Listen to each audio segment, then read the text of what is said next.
You're here. I didn't think anyone would care to listen to an old woman's story. But if you're listening, I need you to stay with me until the very end. Because this isn't just my story, it might be yours too, or someone you know. And it starts with something I'll never forget. The sound of a lock clicking shut. I'm 68 now. I live in what used to be my house. But over time, it stopped feeling like it belonged to me. I was reduced to a guest, then a burden, then a prisoner. It all began the year after my husband died. I had always been the one holding the threads of the family together. Cooking, cleaning, raising the children, sacrificing every desire and dream. I thought my son, Daniel, would understand that. I thought his wife, Kiera, would respect the house I had built with these tired hands.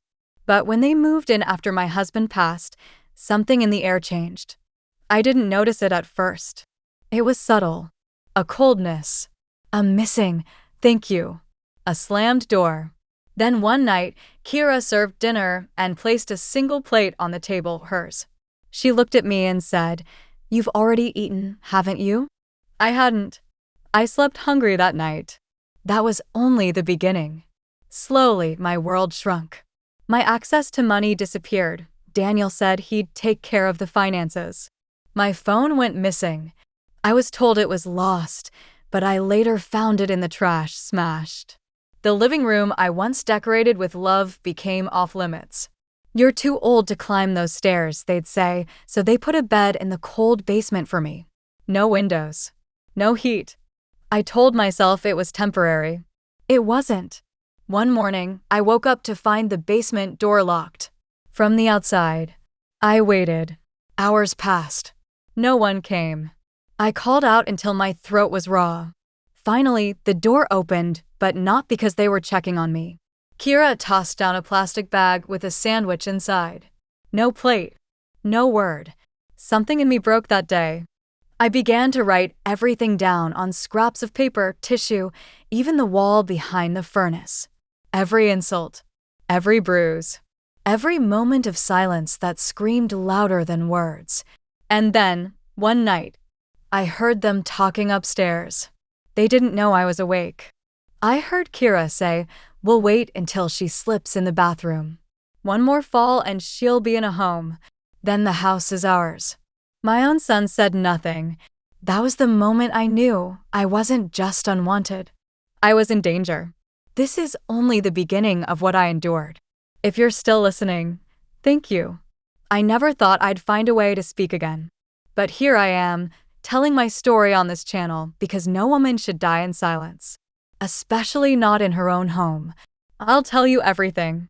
But you must promise me something. Listen till the end. Share this with someone who needs to hear it. Subscribe so you don't miss what's coming. Because trust me, what's coming next will make your blood run cold. You ever meet someone who smiled so sweetly it made you question your own instincts? That was Kiera. She had the kind of face that charmed neighbors, charmed guests, charmed even me, once. Back when Daniel first brought her home, I remember thinking, at least he found someone who's gentle. A soft-spoken girl. Polite. She even called me Mom in those early days. But smiles are cheap. After she moved in, that sweetness curdled into something else entirely. It started with the small things, misplacing items I use daily. My reading glasses, my pain pills, the tea tin my husband gave me on our 40th anniversary. When I asked, she'd tilt her head and say, "Are you feeling confused again?" Like I was losing my mind. That's what scared me more than anything. Not the shouting, not the bruises, I'll talk about those later, but that attempt to erase me, gaslight me into believing I was broken. I started writing everything down, not just because I needed proof, but because I needed something to remind myself I still existed. I remember the night it escalated. It was cold. I'd been sleeping in the basement for weeks by then. Daniel said I was more comfortable there. I tried to believe him. I wanted to believe my son could never hurt me. But that night, I woke up to water dripping from the pipes. Not unusual in that damp little tomb. What was unusual, though, was the sound of footsteps, sneakers, soft ones. I saw Kiera's shape in the dark, standing at the top of the stairs, just watching. She didn't say anything, just watched. Then she closed the door and locked it. Later, Daniel told me she never came downstairs. He looked me right in the eye and said, "Mom, I think you're dreaming again." He placed a hand on my shoulder, my son's hand, but it felt foreign, cold, like a stranger had borrowed it. I asked him, trembling, why would she lie? He just said, "Your old mom." Things get fuzzy. Then he left. That day, I stared at myself in the cracked mirror I kept behind the furnace. I barely recognized the woman looking back. Hollowed eyes, purple shadows on my arms, a scalp that ached from where Kiera had once grabbed my hair and called me a filthy parasite because I'd left water on the bathroom floor. You see, the physical pain is one thing, but the emotional bruises, they don't heal. Not when they come from your own blood. Not when your son listens to your cries and turns the TV volume up. And yet, there was one thing they didn't know. I wasn't losing my mind. I was watching, learning, waiting, because somewhere deep inside me, something had begun to awaken. Something old, something fierce. It whispered to me in the quiet hours when the house slept and the cold bit into my bones. They don't know who they're dealing with. I had a plan. Not a full one, but enough to start moving the pieces. You think this story is sad so far? You don't know the half of it. I used to love birthdays. When I was younger, I'd bake a cake every year from scratch. I didn't care if the frosting was lopsided or if the candles sputtered and smoked. I made them with love. I still remember the way Daniel's little eyes used to light up at the sight of chocolate icing. He once said, "When I grow up, I'll bake you the biggest cake in the world, Mama." That little boy, he's gone. This year, I turned 69. No one said a word. No candle. No smile. No hug. Not even Daniel. The only sound I heard all day was the washing machine upstairs and the low murmur of their voices, laughing about something I wasn't a part of anymore. But that night, something strange happened. Around 10 p.m., the basement door creaked open. I froze. My heart beat so hard I thought I'd pass out. Then Daniel appeared at the top of the stairs, holding a tray. On it was a slice of dry bread and a cup of lukewarm tea. He walked down without saying anything and placed the tray on the crate I used as a table. His face looked different, harder, like he was trying not to feel.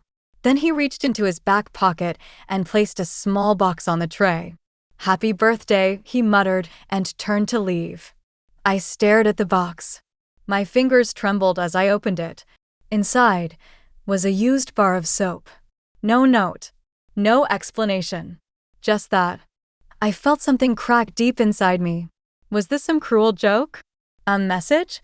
Was I supposed to laugh? Cry? The soap was gritty, almost worn through, with bits of hair stuck to it. I sat there for hours just staring at it. I didn't eat the bread. I didn't drink the tea. I just held that bar of soap in my lap like a broken relic of a life I no longer had. But then, the next morning, I noticed something. The bar of soap had a small slit at the bottom. It was faint, so faint I almost missed it. I pried it open with a nail I'd pulled from one of the basement beams. Inside was a scrap of paper, and on it, in tiny handwriting, "I know what they're doing to you. I see it. Don't say anything. I'll help you." No name, no signature. My hands shook. I read it 5 times, then 10. I couldn't believe it. Someone knew. Someone was watching. But who? No one ever came to the house. I had no friends left. No visitors. I didn't even have a doctor anymore. Kiera said they'd take care of my health now. Even the postman never knocked. And yet, someone had gotten this to me. Suddenly, the basement didn't feel so empty. There was a sliver of light now, a thread of hope dangling in the dark. But hope, my dear listener, can be dangerous. It can make you reckless.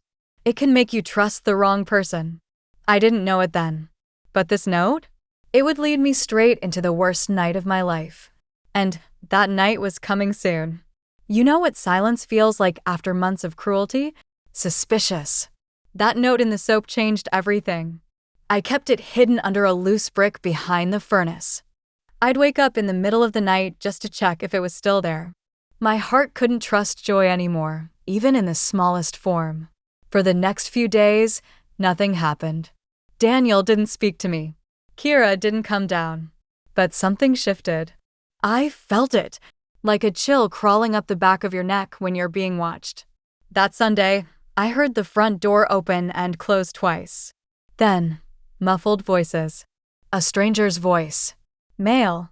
Calm. I pressed my ear to the basement wall. Need her signature, he said. Kiera responded quickly, too quickly. She's unwell. Mentally, I mean. Hasn't been right for a while. Paranoid. Delusional. I wouldn't want her to be embarrassed in front of anyone. There was silence. Then a paper rustled. I can sign on her behalf, she added softly. The man hesitated. Are you her power of attorney? Silence again. Then Daniel's voice joined in, smooth, firm, artificial. It's a family matter.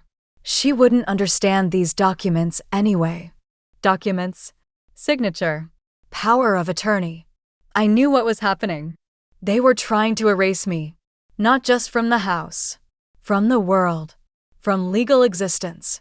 The next day, I searched every inch of the basement, looking for another note, another clue.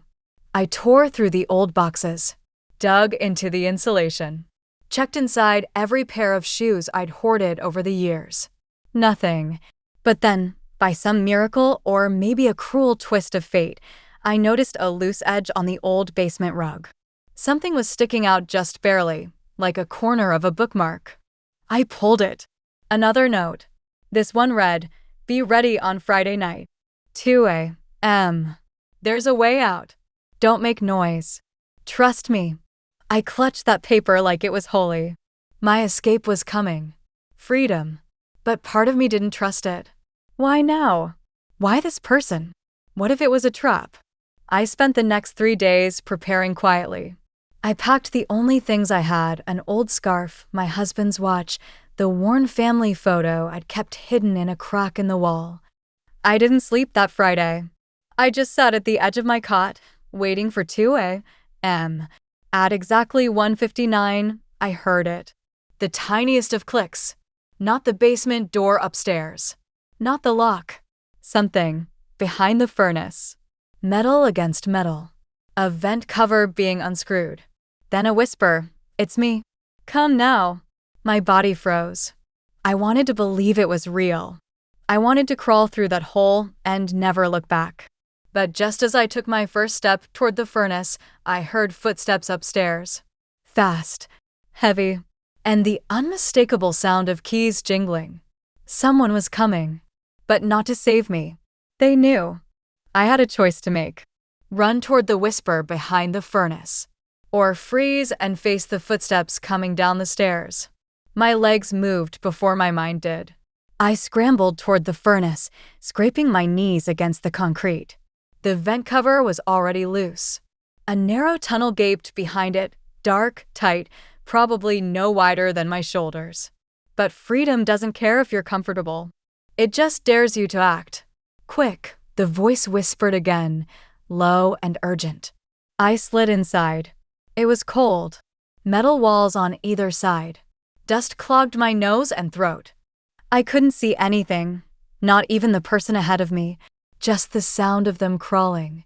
Behind me, the basement door slammed open. Where is she? I heard Kiera snap. Her voice was razor sharp. Footsteps stomped down. Daniel shouted, "Mom." They sounded furious. I lay perfectly still, breathing through my mouth, praying they didn't hear me. Then the man ahead of me whispered again, softer this time, "Keep going. 10 feet. There's an opening." So I crawled, elbows, knees, one painful inch at a time. I couldn't breathe right. My hips seized. I could feel panic pressing against my ribs, but I pushed through. Finally, I saw light, a faint crack at the end of the vent. He reached for it and lifted the small wooden panel covering the exit. We spilled into another room. I looked around, heart pounding. It was another basement. Not mine. A neighbor's house. The man stood up and offered his hand. He was older, gray in his beard, thick glasses, worn flannel shirt, kind eyes. "I'm Miles," he said quietly. "I live next door. I built this tunnel 30 years ago when we had rats. Never thought I'd use it for something like this." I stared at him, shaking. "How do you know about them?" He hesitated. Then, "I've been watching. For months. Through the fence. Heard the yelling, the banging. Saw you change. Shrink." I couldn't sleep at night. Tears welled up in my eyes. Someone had seen me. Someone knew I wasn't crazy.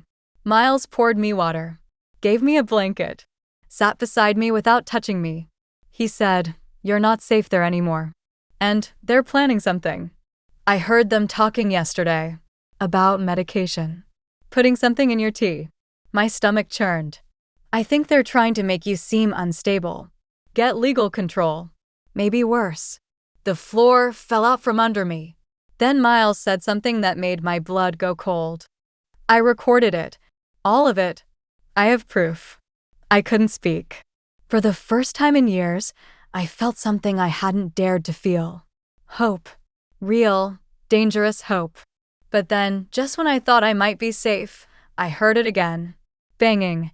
Not on the vent. Not on the door. But on the floor above us. Miles looked up, his face pale. "They're here." Kiera and Daniel had figured it out. They were hunting me. They were inside. I could hear their boots on the floor above us. Daniel was shouting. Kiera's voice followed, low and dangerous. "They'll check every door," Miles whispered.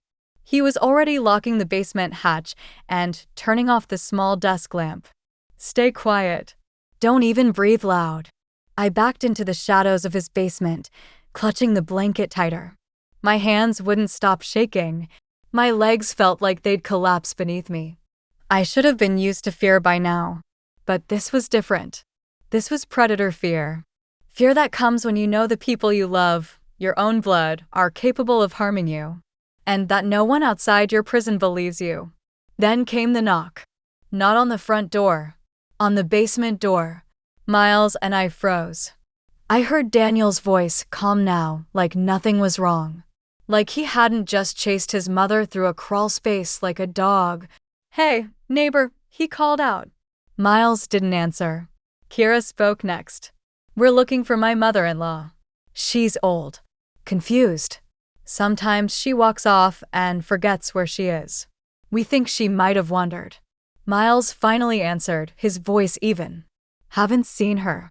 Daniel laughed. "Well, if you do, let us know. She's frail. Not in the best state of mind. You'd be doing us a favor." They lingered a moment. I heard them move down the porch stairs. Their footsteps echoed on the pavement as they walked around to the back of the house. Miles locked every window. And then he looked at me and said the thing I feared most: "They're not going to stop." I sat on the cold floor, knees to chest, feeling like a hunted animal. "Why?" I asked him. "Why are they doing this? What did I do?" Miles hesitated. "Sometimes," he said softly, "it's not about what you did. It's about what they want. You own the house, don't you?" I nodded. "Your name on the deed?"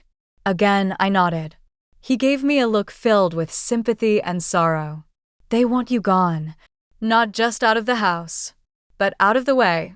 I wanted to scream. Not from pain, but from betrayal. Daniel wasn't raised like this. I didn't raise him to become this. I gave him everything I had. My life, my time, my body, my soul. And now he wanted mine erased. But then Miles opened an old filing cabinet and pulled out a flash drive. "This has audio recordings. From my yard camera." The things they said? "They won't walk away from this." He handed it to me. "You'll need to take this to someone. Someone official. But not yet. Not while they're watching." I looked at the flash drive in my hand. It felt like a weapon. Or a key. Maybe both. But just as I felt a flicker of strength return, something inside me twisted. A sharp pain. Right in my stomach. My breath caught. I fell forward. Miles caught me, panic in his eyes. "What's wrong?" I don't know," I whispered. "My tea. I drank it 2 days ago. Before I escaped, and then everything went dark. I remember falling, but not landing. When I woke, everything was dim, like I was underwater and the world above had forgotten me. My throat was dry. My body felt like it didn't belong to me anymore. I couldn't move my legs. My vision swam. But the worst part was the silence. I couldn't hear Miles. Was I alone? Dead? Or had they found me? I tried to speak, but only a rasp came out.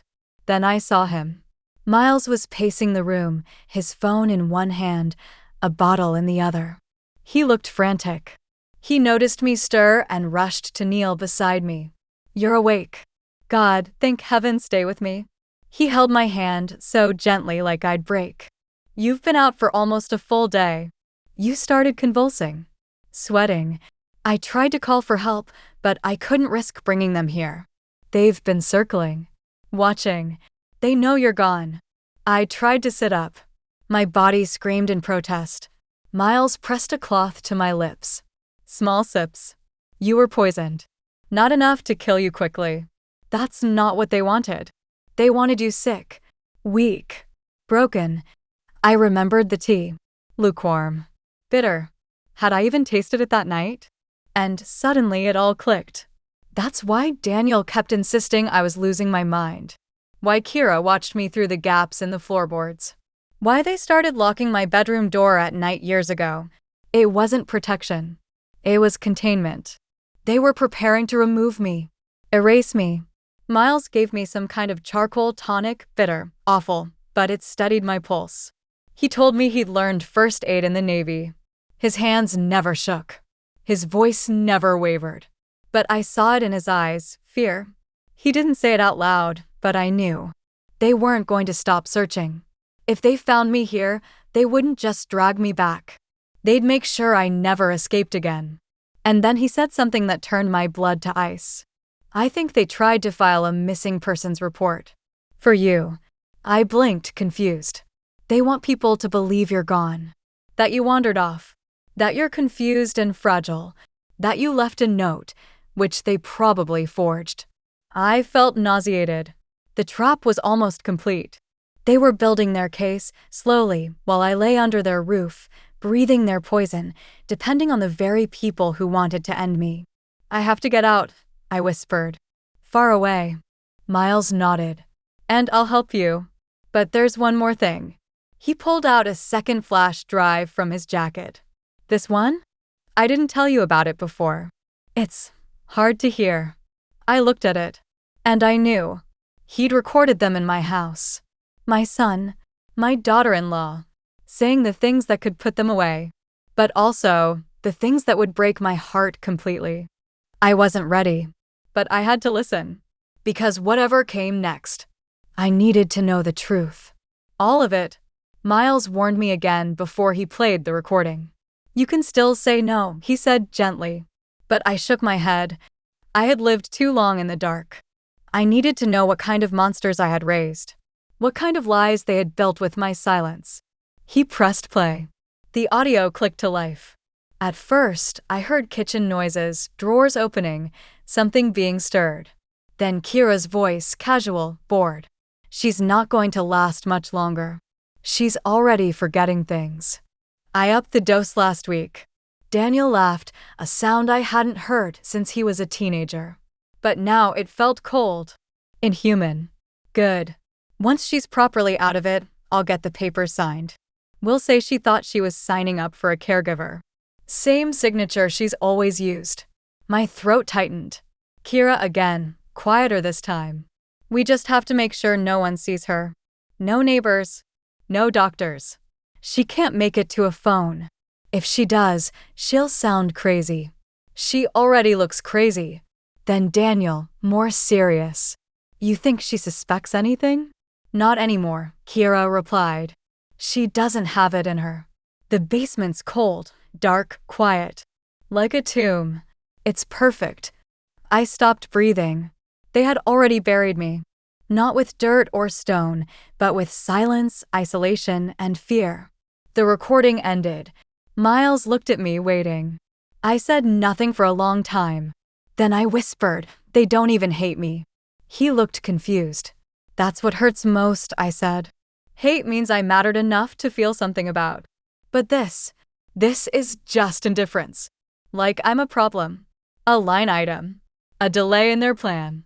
Miles reached over and placed a hand gently on mine. "You're not a problem. You're a person. And we're going to make sure the world sees that." I nodded. But inside me, something had cracked open. All the nights I cried in silence. All the birthdays forgotten. The meals denied. The doors locked. The bruises explained away. The names muttered under their breath when they thought I was too deaf to hear. None of it was accidental. They hadn't just lost respect. They had chosen to destroy me. That night, I didn't sleep. I sat in the corner of Miles' basement with the flash drive clutched to my chest. Every time I closed my eyes, I saw Daniel's face when he was 5, holding up a crayon drawing of me with "Best Mommy" scribbled across it. And now? That little boy had become my jailer. But I wasn't broken. Not yet.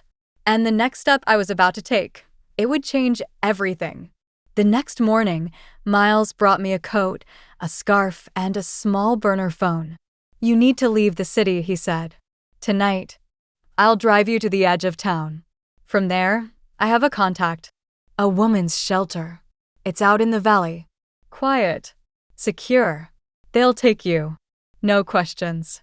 And more importantly, no records." I looked at the phone in my hand. Cheap. Old. The kind you couldn't trace easily. I still hesitated. "You're safe here for now," Miles added. "But the moment they realize I helped you, they'll turn their poison toward me." I knew he was right. Kiera and Daniel weren't just cruel, they were strategic. Cold. And practiced. They wouldn't let me just disappear. Especially not if I had something that could expose them. I had the recordings. The flash drive. But I had something else too. My story. My voice. That night, while Miles slept upstairs, I turned on the burner phone and opened the voice recorder. And I spoke. Not with fear. Not with trembling. But with fury. I told it all. The years of slow erasure. The way they chipped away at my mind until even I questioned myself. The bruises hidden under long sleeves. The food withheld, the silence forced, the doors locked. The medications I never agreed to, the lies told to friends who slowly stopped calling. I spoke like a woman who had nothing left to lose. And when I finished, I didn't feel lighter. I felt sharper. The next morning, we were ready. I wore a thick hat pulled low. Miles tucked the flash drives in a hollowed-out Bible. We exited through his garage just before dawn. The city was waking up. And so were they. Because as we drove past my old block, we saw them. Daniel on the front porch. Kiera in the yard, pacing. Like wolves with nothing left to tear apart. They didn't see me. Not yet. Miles dropped me off behind a gas station 2 towns over. A woman was waiting in a gray van. She had silver hair in a braid, crow's feet around fierce eyes, and a quiet strength I trusted instantly. She said only one thing before I climbed in: "You're safe now. But only if you stay hidden." We drove in silence. But in my coat pocket, I clutched that burner phone. Because I wasn't done yet. They tried to erase my voice. So I was going to make sure the whole world heard it. We arrived at the shelter in the late hours of the night. A small stone building tucked in the shadow of a forest. No signs. No address on the door. Just a brass knocker shaped like a rose. The woman who brought me, her name was Joy, helped me inside without a word. The shelter smelled like lavender and wood smoke. There were other women there. All of them older. Some in robes. Some asleep on recliners with blankets pulled to their chins. One woman had a bandage over her eye. Another had bruises peeking from beneath her scarf. And yet, they were breathing. Living. Surviving. Joy led me to a room. Small but warm. A single bed. A chair. A journal on the table. "You can rest," she said. "You're safe here. They don't know this place exists." But I couldn't rest. Not yet. I sat down in the chair, pulled out the burner phone, and I uploaded the audio. Not just to the police. Not just to a lawyer. But to the world. I created a new account under a different name. And I posted everything. My voice. Their voices. The truth. Then I stared at the screen for a long time. Not out of fear, but because I didn't know what would happen next. Would they find me? Would they bury the story? Would the world shrug? Or would someone finally believe me? And slowly, the views started climbing. First 30, then 100, then 2,000. Then came the comments. From women in Canada, in Ireland, in Australia, from widows, from grandmothers, from women living alone, from women locked in houses with the people who promised to love them. They wrote, "This happened to me too." They wrote, "I thought I was the only one." They wrote, "Please don't stop telling your story." And so I didn't. I recorded a second video the next day, then a third. I never showed my face, but I told everything, every moment, every lie, every bruise. Every time I begged for help and was told I was just sensitive. They tried to kill my story before I could speak it. So I spoke it louder. And now, if you're listening, maybe you felt it too. The silence. The walls that listen but don't answer. The way people's faces change when you try to tell them what's happening behind closed doors. And if you're listening now, please, like, share, subscribe. Not for me, but for the women still inside the house. For the women still locked in basements that smell like bleach and betrayal. For the ones who haven't found their miles. Not yet. 3 days after the first video went up, a message arrived at the shelter. Not an email. Not a phone call. An envelope. No return address. Just my name on the front, written in handwriting I recognized instantly. Daniel's. Inside, there was no letter. Just a photo. A picture of my house. The porch light on.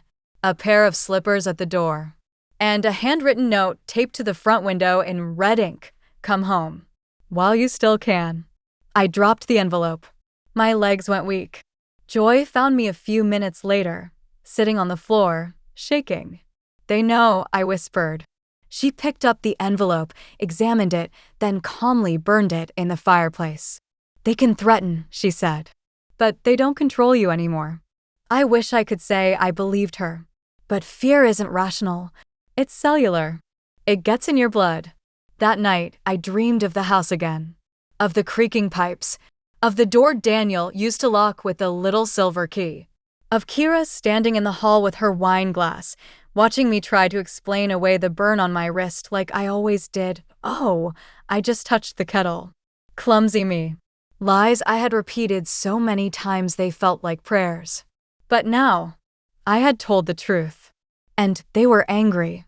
The next day, Joy gave me a burner laptop. She said the video had gone viral. Viral. A word that didn't belong to someone like me. There were now 80,000 views. And over 6,000 comments. But more than the numbers, it was who was commenting. Lawyers, social workers, retired nurses, women from the UK, from Germany, from tiny towns in Oregon and big cities in New Zealand. One woman wrote, "You described my life like you'd lived it." Another said, "I'm 72. My daughter locked me out last winter. She told my grandchildren I was in a home. I wasn't. I was living in my car." It broke me and healed me at the same time. I had started this to escape my own prison, but now I had stumbled into something bigger. A movement. A rebellion of the invisible. But rebellions attract enemies. And mine had just begun. Because that night, the shelter lost power. All the lights out. Phones dead. Internet gone. Joy checked the fuse box. Everything was in place. But when she stepped outside, there was a car at the end of the long gravel drive. A black SUV. Engine off. No plates. Just sitting there. Watching. Waiting. They had found me. Again. We didn't sleep that night. Joy locked every door. Every window. She pulled out a rusted shotgun from under her bed, wiped it clean, and sat near the back door like a ghost from another war. The other women, Evelyn, Carmen, Lydia, sat huddled in the den, whispering. Some of them had run from their own monsters. Others still bore the legal shackles of silence, restraining orders that might as well have been written in water. We all knew the same thing. No paper can protect you when your abuser doesn't care about consequences. The SUV stayed for 3 hours. Then it was gone. No headlights. No engine rev. Just gone. But it had left something behind. Footprints. Large ones. Leading up to the back door. Then away. They didn't knock. They just stood there. Watching. Waiting. I sat on the edge of the bed in my room, staring at the door. I tried to write in the journal Joy had left me, but the words came out in pieces. I wasn't afraid for myself anymore. I was afraid for them. For the women here who had given me shelter. Who had risked exposure by protecting me. And I realized, running again would only delay the inevitable. Because Daniel and Kiera weren't trying to find me to bring me home. They wanted to erase me completely. Not just my voice. Not just my body. But my proof. The flash drives. The burner phone. The videos. They were hunting their own guilt. Trying to destroy the evidence, me. Joy entered my room just before dawn. She handed me a folded napkin with a phone number written in smudged blue ink. This is someone who helped me years ago, she said. Her name's Andrea. She's not law enforcement. Not government. She runs something underground. For women like us. If you're going to survive this, you need someone who plays dirtier than they do. I took the number. Called it that morning. The woman who answered had a voice like gravel and smoke. She didn't ask my name. She didn't ask what I'd done. She just said, "I've seen your video. I've been waiting for you to call." I paused. "Are you with the police?" A dry laugh. "The police don't want this mess. I help women get justice when the system shrugs." I hesitated, then asked, "What does that mean?" She answered only with this, "It means I can help you make sure your son and daughter-in-law never do this to anyone again." Then came the part that made my blood run cold. "But once we start, there's no going back. You won't be hiding anymore. You'll be exposing everything. Them. You. What they did. Where you've been. Even the shelter. All of it." I looked out the window. The sun was rising over the tree line. And, for the first time in weeks, I saw it clearly. This was war. Not just for my life, but for every woman who had been buried alive by the people who were supposed to protect her. And I whispered, "I'm ready."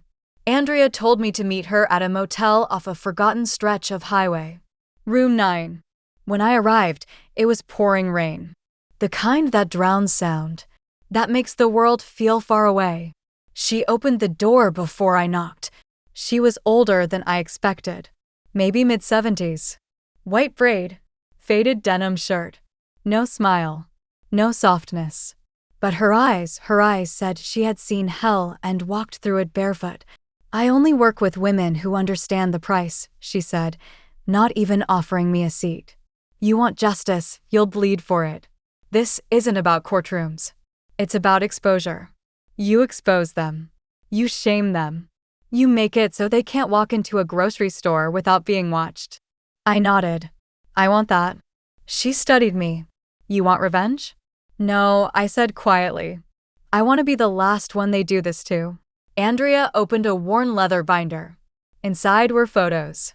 News clippings. Faces of women. Women who had once been me. Mothers. Widows. Sisters. Grandmothers. Some had survived. Some hadn't.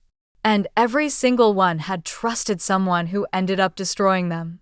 Andrea walked me through what she called the plan. Phase 1, legal exposure. Phase 2, public disgrace. Phase 3, permanent protection by disappearing. You'll never go home again, she warned. You'll lose your old name, your identity, your bank accounts. You'll be someone else somewhere else. Forever. I nodded. But something inside me whispered, I already lost all of that years ago. We started that night. Emails to old neighbors. Tip-offs to local reporters, anonymously. Andrea sent the recordings and a summary of my story to a journalist she trusted, a retired woman from the Boston Herald, now freelancing on elder abuse cases. Within 2 days, she called back.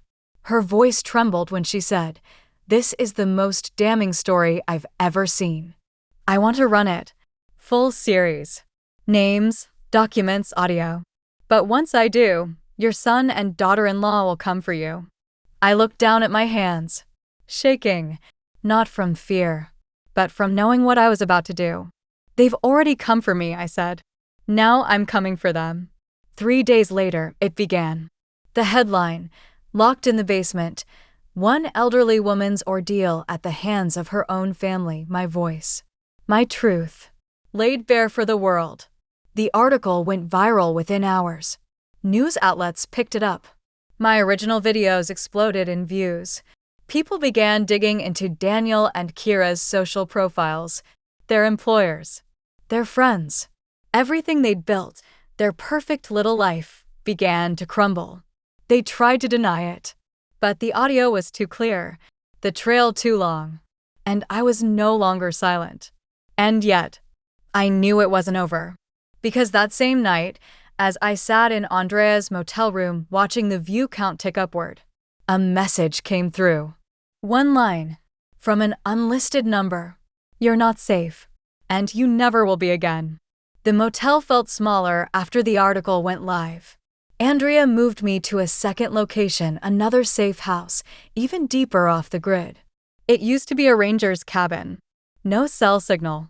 No power unless we ran the generator. The kind of place where silence has weight.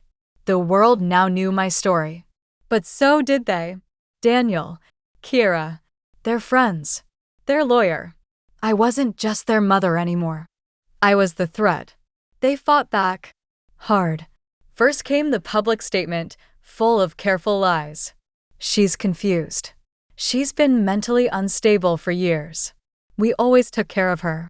This is a tragic misunderstanding. Then came the lawsuit. Defamation. They claimed I had fabricated the recordings. That I was bitter. That I had dementia. That I had been in and out of psychiatric facilities. All of it false. But that's how they work, plant doubt first, then drown you in paper. Andrea warned me, they'll use every dirty tactic. They'll cry. They'll perform. They'll twist your story until even you start to wonder if it was real. But I had the recordings. The photos, the logs, and something stronger than evidence, the army of women now standing behind me, tens of thousands, messaging, commenting, offering shelter, offering funds, offering belief. A woman named Harriet wrote, "They did this to me in 1993. I was 68. My son stole everything. No one believed me. You're the first voice that sounds like mine." Another wrote, "I buried my story for 40 years. You gave it breath." The threats kept coming, too. Anonymous calls in the middle of the night. One time, a dead bird was nailed to the porch of the safe house. Its beak snapped open. Blood still fresh. Andrea said, "They're trying to scare you into silence." But I wasn't scared anymore. I was burning. Because the more they tried to erase me, the more I understood. I was never the problem. They were. They always were. That week, the journalist from Boston, her name was Martha, called with an update.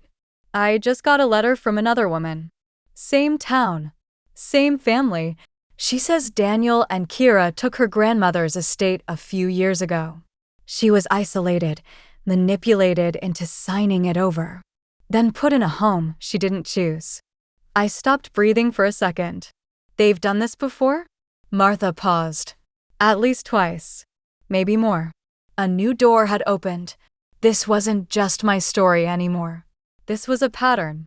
A web. And I had just pulled the first thread. Andrea leaned back in her chair that night and said something I'll never forget. You started this story in chains.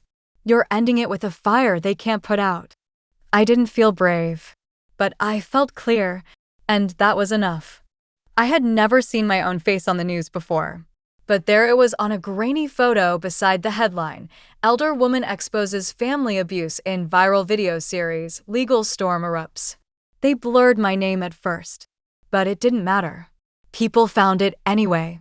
Old acquaintances. Nurses from the hospital Daniel used to drop me like I was an unwanted item. Church ladies who used to smile tight-lipped when Kiera told them I was acting up again. Now they were calling, texting, leaving voicemails. Some apologizing. Some defending Daniel. Some asking if I needed help. But it was the strangers who mattered most. They had no reason to believe me, but they did, because my story was their story. One message said, I played the video for my daughter. She cried. She didn't know I was living like this too. You made her see me again. Another said, I'm 74. I haven't spoken in 19 years. Not about what he did. But now, I think I'm ready. I wept. I didn't know this kind of grief existed. Grief for the years stolen, but also for the silence I had mistaken for safety. Andrea and I met with a legal advisor she trusted. An older woman, retired judge, now volunteering with a shadow network that helped elder abuse survivors get real justice, not the courtroom kind, the truth kind. We filed a counterclaim, not just for defamation, but for elder abuse, for medical neglect, for financial coercion, for unlawful detainment. And I gave them everything. All the audio, the texts, the documents showing how Daniel moved my name off my own house deed, how Kiera forged my initials on the medical proxy, how they cut off my prescriptions unless I behaved. The legal team was stunned. This isn't just a family issue, one of them said. This is criminal. It could be federal. The case was building, but so was the danger. 2 days later, someone tried to hack my YouTube account. They failed, thanks to Andrea's people. But it was a warning shot. They were trying to silence the very thing that had saved me, my voice. So here I am again, sitting in the dark, speaking into this small mic, sending this story to whoever is still listening. Maybe you're alone in your kitchen. Maybe you're hiding in your bedroom, just like I used to. Maybe your children stopped calling or your husband erased the woman you were before marriage. Maybe you thought abuse was only bruises. It's not. Sometimes it's the slow starvation of your voice. Sometimes it's being told, day after day, that your memory is foggy, that your version is dramatic, that your instincts are wrong. Sometimes it's being 68 years old and begging your own child not to throw away your medication because you talk too much when you're on it. If you see yourself in these words, please, like, share, subscribe. Not for me. For the women who haven't spoken yet. For the ones still locked in silence. For the ones who think they're crazy because the people hurting them insist they're loved. Every time you share this, you build a louder echo. And echoes become thunder. And thunder shakes walls. It was nearly midnight when Andrea handed me the envelope. No return address, she said. Just your name. Again. I took it with trembling hands. Not from fear, but from exhaustion. My name. My real name. The one they'd buried behind Mother, Mom, Grams, or, when Kiera was drunk enough, the old hag upstairs. But it was written clearly now. Margaret Eleanor James. Inside the envelope? A printed email. Not to me, but about me. From Daniel. To Kiera. The subject line, we need to end this. She's not stopping. I read the first few lines and stopped breathing. If she keeps pushing this, we're both going to lose everything. The house, the jobs, the inheritance, everything. She has nothing to lose, and she knows it. I've contacted someone who can help manage the situation. Manage. That word. Not silence. Not resolve. Manage. Like I was a problem. A broken appliance. There was a name at the bottom. Someone neither of us knew. Andrea's eyes narrowed. I'll look into it. I wanted to scream, but there was no one to scream to. Later that night, I sat on the porch, wrapped in a heavy blanket, watching the woods, thinking, why was I still alive? They had tried to erase me, not with a bullet, but with quiet, with humiliation, with confusion, with the twisted brilliance of gaslighting so complete that I had once called Daniel crying to apologize for being so much trouble. But not anymore. Now I had the letter, the proof of intent, and with it, something else, the last piece of the puzzle. The next morning, Andrea and I went to a woman named Beatrice, a former FBI analyst turned elder justice advocate. She read the letter twice, made a few calls, and then looked up and said, they were trying to hire someone. I stared. Someone to what? Hurt me. Her answer? I don't think it was physical. Not at first. I think they were looking to have you discredited. A setup. Maybe even institutionalized. But it's possible it could have escalated. You're lucky someone intercepted that email and forwarded it to us. I felt my stomach twist. Someone, out there, had risked everything to send me the truth. Who? Why? Was it guilt? Was it revenge? Was it someone closer to Daniel and Kiera than we realized? That night, I recorded a private message, not public. Just for Joy, the woman who saved me when I was broken. I told her everything. About the email. About Beatrice. About the threat. And at the end, I whispered, I'm not afraid anymore. But I am tired. And I don't know how much longer I can keep this up. She replied with just 5 words. You already did the impossible. The next day, Andrea handed me a burner phone. It's time to call her, she said. Who? She looked at me with a kind of sorrow that made my stomach clench. The woman who sent the email. I held the phone like it was a loaded weapon, because I suddenly knew. Somewhere, deep inside, I already knew. I called. The voice on the other end? My sister, Martha. She hadn't spoken to me in almost 6 years. Not since the night at Thanksgiving when Daniel threw my plate on the floor and said I was too drunk to be at the table, and she didn't defend me. Not since she took Daniel's side every time because he had a family to support. Now, here she was, whispering, terrified. I wasn't going to say anything, she said. But when I saw what you were doing, when I saw the videos, I couldn't. I couldn't be part of the silence anymore. I asked her how she got the email. She hesitated, then told me something that split my world in half. I've been helping them. For years. Quietly. They told me you were unstable. That you needed watching. I believed them. Until Kiera slipped up at dinner one night. She laughed and said, she's going to break soon.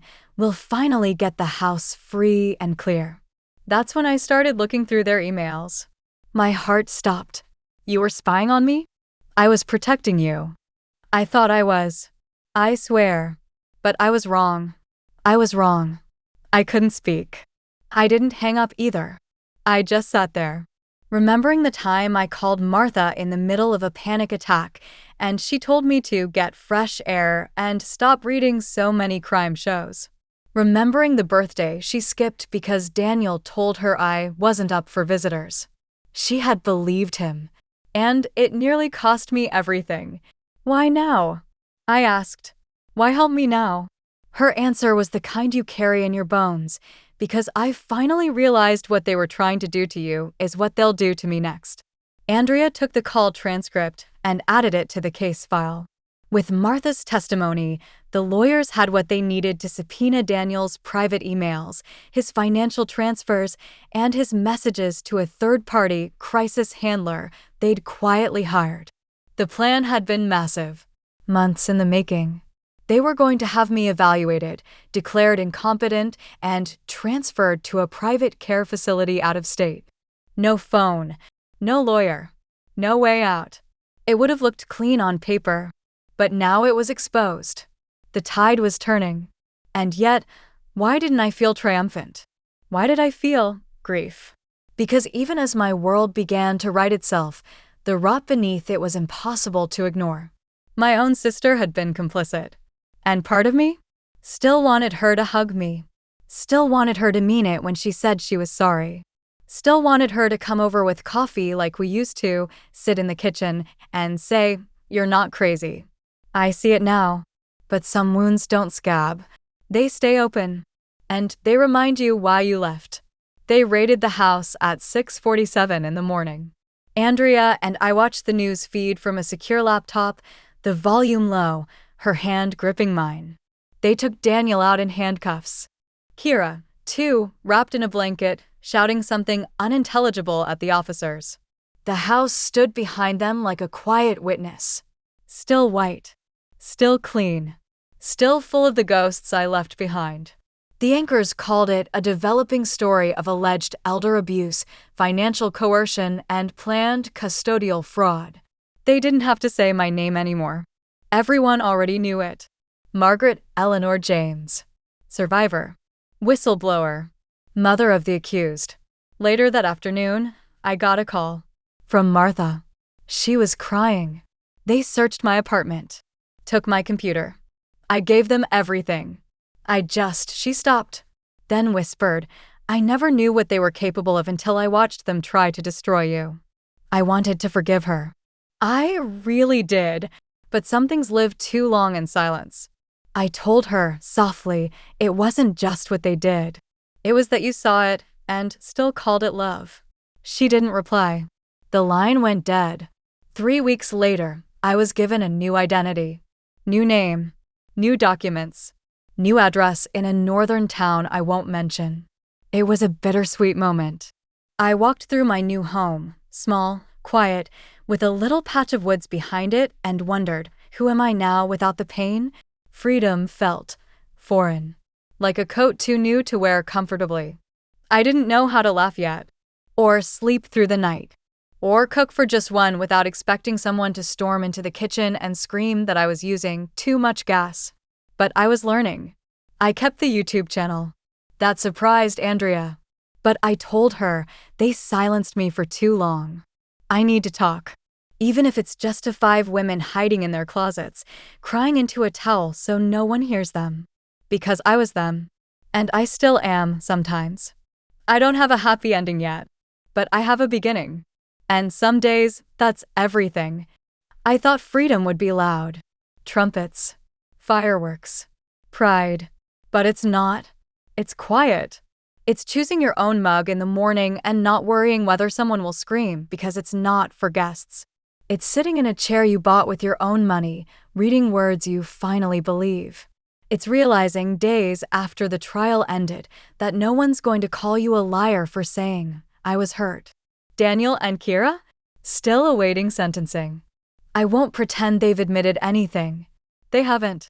They say I planned it all. They say the recordings were edited. They say I was mentally declining. Let them. The world saw it differently. The court did too. And more importantly, so did I. It's strange, living without fear. Some mornings, I forget I'm allowed to breathe like this. When a floor creaks, I still flinch. When a phone rings, my stomach still turns. Healing doesn't mean forgetting. It means learning to live with what was stolen, without letting it define what you still have. I started therapy. My counselor, Sarah, is in her 70s too. She knows. She knows. She says you were taught to believe suffering was noble, that your silence kept the peace, that if you just stayed small enough, quiet enough, grateful enough, they'd stop. She looked me in the eyes once and said, "You were not put on this earth to endure someone else's cruelty just because they called it family." I cried for an hour, not because it hurt, but because I finally believed it. Now I go on walks alone. I plant flowers. They bloom, even for me. I make tea and let it steep for too long because there's no one here to rush me. Sometimes I talk to the camera again like now. No script. Just breath and voice and truth. I say to the women listening, you are not difficult. You are not too much. You are not to blame. And you are not alone. If you told me a year ago I'd be sitting in a quiet little cottage with a dog asleep at my feet and my name cleared in court, I would have laughed. Or cried. or whispered, "That's not for women like me." But here I am, still here, still breathing, still mine. The trial is over. They were found guilty, Daniel and Kiera. Fraud, neglect, abuse, unlawful confinement, attempted exploitation of a vulnerable adult. They didn't even look at me as the verdict was read. Daniel stared at the floor. Kiera chewed her lip raw. I didn't cry. I didn't smile either. Because justice doesn't heal you. It frees you, but healing, that's yours to do alone. I walked out of the courthouse into cold air and blinding sun. And I felt it. That impossible thing. Peace. Not the fake kind, where you pretend the shouting is just stress. The real kind, where you don't have to flinch at footsteps. I walked slow, let the sun fall on my skin, took the deepest breath I'd had in decades. I was no longer Daniel's mother. No longer Kiera's burden. No longer the old woman who doesn't remember things right. I was Margaret. Just Margaret. The channel grew faster than I expected. Not because I'm special, but because there are millions of us. Women over 60 who've been told to be quiet. Women who were told they should be grateful to their families. Women who've buried themselves under shame, fear, and forced politeness. But now, they are rising, one voice at a time. And if you're still listening, friend, if you've stayed through all 20 chapters, if your hands are shaking, if your heart is racing, if your tears have nowhere to fall but your pillow, this is for you. You are not broken. You are not disposable. You are not too old to begin again. I was 70 when I escaped. I was 71 when I told my truth. I was 72 when justice knocked on their door instead of mine. So, if you need a sign to believe in yourself, this is it. Please, if my story spoke to you, like it spoke to so many, like it maybe whispered a piece of your own truth, then please, share, and subscribe. Not for me, but for the woman sitting in her chair right now, hearing her son call her worthless. For the woman whose husband threw her arthritis pills down the sink because she complained too much. For the woman who's still hiding bruises under sweaters and calling them accidents. We don't just survive in silence anymore. We speak. We fight. We heal. Together. One story at a time.